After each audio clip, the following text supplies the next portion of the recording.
So maybe this is just me, I don't know, but am I the only one that when they were growing up, as soon as they put on a new wristband or a new bracelet, they felt like an entirely different person? I swear, 10-year-old me thought I could shoot like Ray Allen or something as soon as I put on a wristband and I went and played basketball. This could just be one of those things that only I think of, but I don't know. All right, let's go and talk about some basketball. Welcome back, everybody. My name is Tucker, and in today's video, we're going to be talking about the Orlando Magic, who recently were eliminated by the Milwaukee Bucks in the first round. They did manage to take a game off of the team with the best record in the entire league, but ultimately their season ended predictably in the first round of the NBA playoffs. So in today's video, we're going to be talking about where this team could potentially be going next, some moves that they could make this offseason, and what their future looks like. And as you can probably tell by the title, it's not great. But really quickly before we get started, if you enjoy content like this, then consider subscribing. I upload basically every single day. I'm going to be doing videos just like this for every single team as they get eliminated from the postseason, as you can tell by my recent videos. And of course, if you enjoy the content, then leaving a like rating is a great way to let me know, and it helps out the video a ton as well. With that said, let's go and get started. Okay, so coming into this season, the Orlando Magic didn't exactly have high expectations. They've been a solid team for the last couple of years, a borderline playoff team, but nobody really expected anything all that exciting from this group, and that's pretty much exactly what happened. They made some moves in the offseason. They brought in someone like Al Camino to provide them a little bit more wing defense and shooting, and at the end of the day, they ended up with actually the 6th highest payroll in the entire league.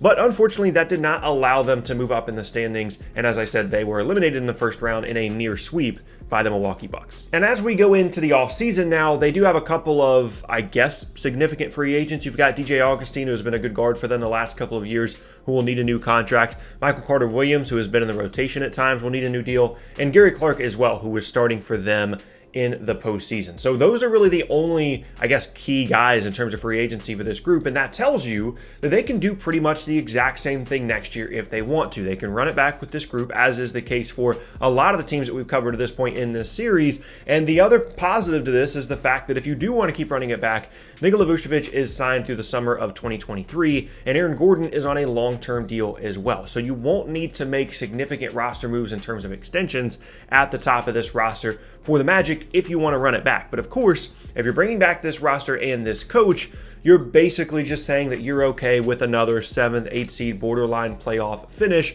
which if you're okay with that and that's what your goal is as a franchise and you feel like that's the best move you can make, then that's completely fine. But that's the most obvious path for Orlando right now. Because like I said, they have a solid, not great roster with a limited ceiling, and they have a solid, not great coach. And if they're okay with being a 7 or 8 seed, then that's cool. And their decision to re-sign Nikola Vucevic last offseason rather than trade him when he had value signals that that probably is just what this team wants to do. They're okay with just not being a really bad team, and that's just kind of where they're at right now. And as you look back on their past couple of off seasons and drafts, the big thing that has held this team back is that their bigger swings haven't really worked out. I think they recognized they needed a little bit more of a higher ceiling player on this roster to give them a little bit more top end talent, and those kinds of players have just not developed. The most obvious example to this point has been Mo Bamba, who has been a complete bust to this point in his NBA career. Maybe he'll turn it around at some point, but right now it looks unlikely that he's even going to get a second contract in Orlando, and he might just be a complete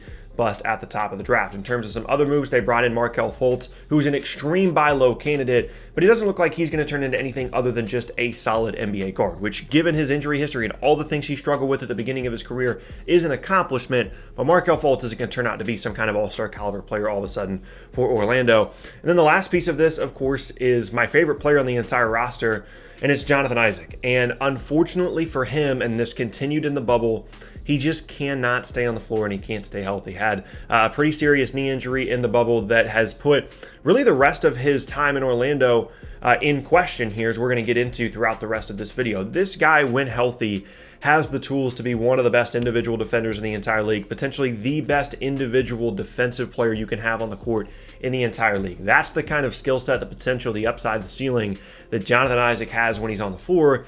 He just unfortunately hasn't been able to stay healthy, and he has a ways to go on the offensive end as well. And he's going to need a new contract in the summer of 2021 as a restricted free agent. And given the new timeline of everything with this season going into next season, the fact that this is a serious knee injury, it's pretty unlikely, in my opinion, that Jonathan Isaac is going to play another NBA minute before his restricted free agency in 2021, which puts not only him in a difficult situation, because I think he was in line for a pretty significant extension if he had a good bubble and continue to improve offensively next season as well, but also puts the team in a tough position because you have a talented player, but if he can't be on the floor, then it doesn't matter how talented he is. You don't want to commit too much money to him. So that is a really, really interesting free agency decision as we look forward to 2021. So as you go down the line of those three cases, Bamba being a bust, Fultz not really reaching whatever potential some Magic fans thought that he did have when he came to Orlando. He's still going to be a solid player, but he's not going to be anything crazy. And then the Isaac injuries, that really illustrates the main issue with this roster, and it's a lack of upside. Vucevic is a borderline all-star caliber player.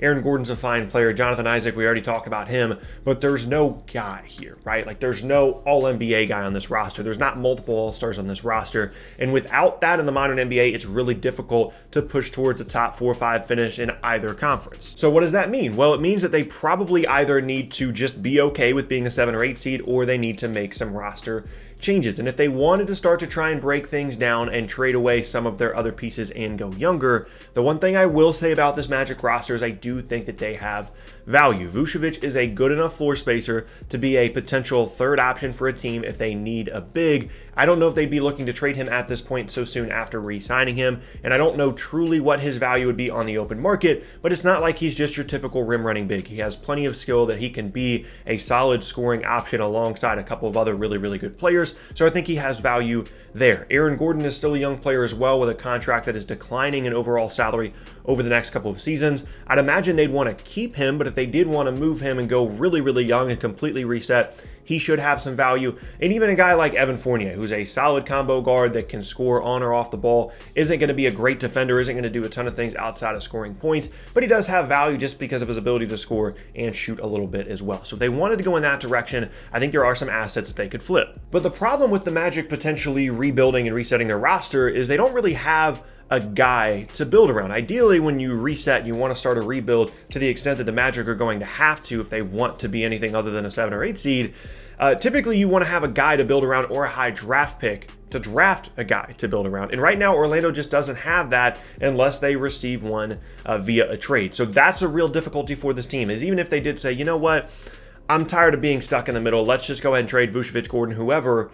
Okay, yeah, you're getting some assets in return. Maybe Jonathan Isaac turns it around and gets healthy, but who are you building around here? I think that's a really difficult question to ask. Now, if they wanted to go the other way and keep guys like Vucevic and Gordon and Fournier and Terrence Ross and try and get another piece to this group that maybe raises their ceiling a little bit, that could be an option. But the problem is guys like Mo Bamba and even Markelle Fultz, I don't believe have a ton of trade value on the market. And there's been rumors in the past about them bringing in someone like DeMar DeRozan, but he has a player option for this offseason. And just in general, there aren't a ton of pieces to move. They don't have great draft assets. They don't have great trade assets in terms of their younger players, and if they were to trade away their veteran players, they don't really have anybody to build around moving forward, and so it's a really difficult situation right now for Orlando. Now, as we go into the free agency stuff, when you look at their payroll, you might be thinking, well, all they got to do is run it back this year. They go into the summer 2021 with significant cap space. They can bring in some guys and they can go from there, and yeah, that's true, because Nikola Vucevic and Aaron Gordon will still be under contract in the summer of 2021, and they've only got around $76 million currently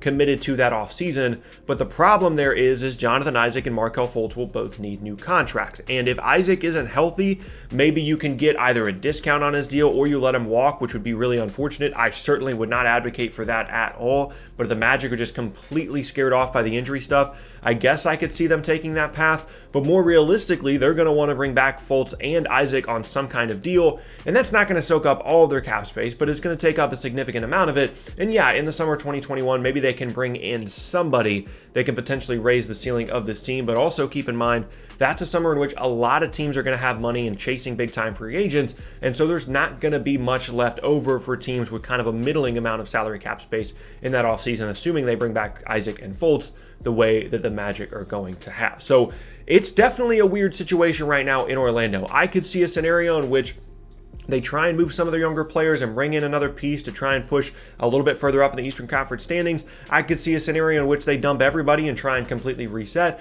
or I could see them just run it back and hope that something good happens for them in the summer of 2021. Maybe they get a discount on Fultz and Isaac's extensions because of the injury issues that they've had. They still manage to bring in a significant free agent, and then they move forward from there with that core. That's definitely an option, but no matter what path you choose, it seems to always come back to the fact that in general, this team is pretty stuck. And even if they do hit a complete reset and rebuild, it's going to be a long, long time before they're able to build this roster back up into anything resembling a playoff contender, even in a weak Eastern Conference. So it's a tough situation right now for Orlando, but that's just where I'm at right now for the Magic. And yeah, there you have it. That is going to be the end of today's video, and I thank you all very much for watching. Once again, my name is Tucker. If you missed any of my previous videos, be sure to check out the boxes on screen. Thanks again, and I'll see you all next time.